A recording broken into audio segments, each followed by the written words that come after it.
Police को मैंने phone किया कि भाई वहाँ पर जाओ, और एम्बुलेंस को भी मैंने फ़ोन किया, लेकिन बड़े दुख की बात है कि पुलिस 2 घंटे के बाद आई, लेकिन पुलिस ने जो प्रोसीजर करना चाहिए था नहीं किया, और एम्बुलेंस लास्ट तक आई ही नहीं। और जो 108 की एम्बुलेंस है, वो एम्बुलेंस को अगर फोन किया जाता है तो पहले तो क्वेश्चन करते हैं कि डॉक्टर का तुमने वहाँ हॉस्पिटल में ये किया है क्या, डॉक्टर ने बोला है क्या, तब जाकर के बहुत मुश्किल से एम्बुलेंस 108 यहाँ पे आती है। और इतनी यहाँ पे एम्बुलेंस होने के बावजूद भी हमारे हॉस्पिटल के मरीजों को इसका फायदा नहीं होता है, और जो बेचारे प्राइवेट में इनको करते भी हैं तो ये लोग मुंह मांगा पैसा लेते हैं। नमस्कार दर्शकों साथियों, मैं हूं शशि शर्मा, आप देख रहे हैं दबंग खबरें। दर्शकों, आज हम पंडित भीमसेन जोशी अस्पताल के बाहर मौजूद हैं और कल हमने बड़ी ही प्रमुखता से एक खबर प्रसारित की थी।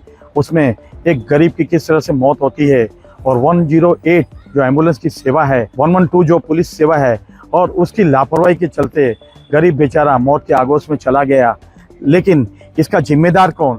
लेकिन इस सिलसिले में जब हमने नवगढ़ पुलिस स्टेशन के वरिष्ठ पीआई धीरज कोहली से बात करनी चाहिए, तो कहीं ना कहीं वो अपने कर्मचारियों को बचाने में नजर आए और गोलमोल जवाब देते नजर आए। आइए जानते हैं इस मामले की सच्चाई, क्योंकि 24 तारीख को उसे यहाँ पे एडमिट किया गया था और 27 तारीख को उसकी मौत हो गई थी। और यहाँ के अस्पताल वालों का ऐसा कहना है, जानकारी अनुसार, कि हमने 27 तारीख को ही नवगढ़ पुलिस स्टेशन में इन्फॉर्म कर दिया था राइटिंग में, और 27 तारीख बीत जाने के बाद 3 तारीख को नवगढ़ पुलिस स्टेशन के कर्मियों को होश आता है और आनंद फानन में उसका पंचनामा करते हैं और यहाँ भिजवाते हैं। आइए जानते हैं इस पूरे मामले की सच्चाई क्या है डॉक्टर तड़वी से।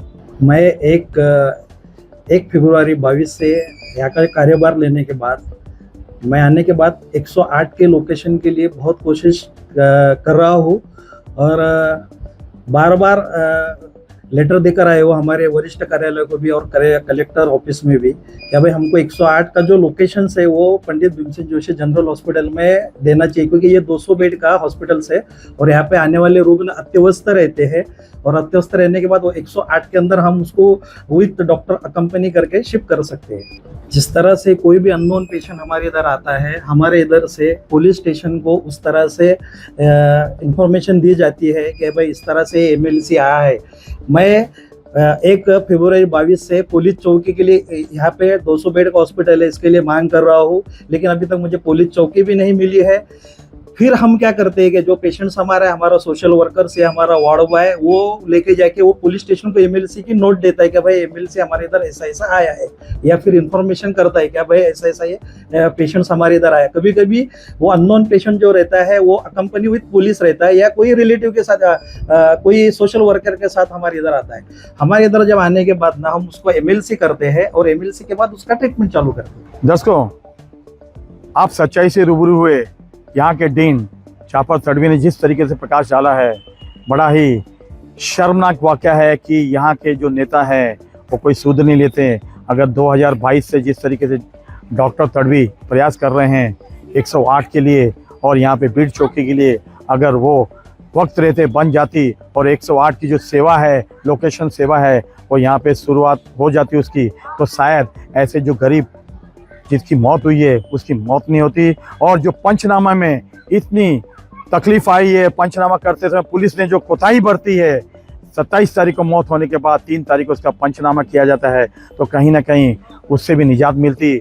और डॉक्टर साहब का तो ऐसा कहना है, अगर ये सेवाएं शुरू हो जाए तो शायद कई लोगों की जानें बच सकती है। अब देखना है इस पूरे मामले में जिस तरीके से 112 में नगर सेवक मदन सिंह ने कॉल किया था, और कॉल करने के बाद भी वो 112 की सेवा जो है 2 घंटे तक मिली नहीं, और फिर आखिर में उन्हें धीरज कोहली को कॉल करना पड़ा, और उसके बाद बीट मार्शल आता है। अब इस मामले में कौन दोषी है और कितने लोगों ने इसमें कोताही बरती है, पुलिस विभाग को चाहिए, आला अधिकारियों को चाहिए कि उनकी जांच करें, उन पे मामला दर्ज करें, ताकि ऐसा कोई करने से पहले 10 बार सोचे कि ऐसी अगर कोताही में बरतूंगा तो मेरे पे भी मामला दर्ज हो सकता है और किसी गरीब की भी जान बच सकती है। उस गरीब बेचारे का हरा भरा परिवार था, और हरा भरा परिवार रहते भी उस बेचारे को मौत के बाद लावारिस घोषित कर दिया गया, और लावारिस घोषित करने के बाद उसकी सूद किसी ने नहीं ली। ये बहुत बड़ी शासन प्रशासन के लिए शर्मनाक घटना है, और इस घटना को नज़रअंदाज नहीं किया जा सकता।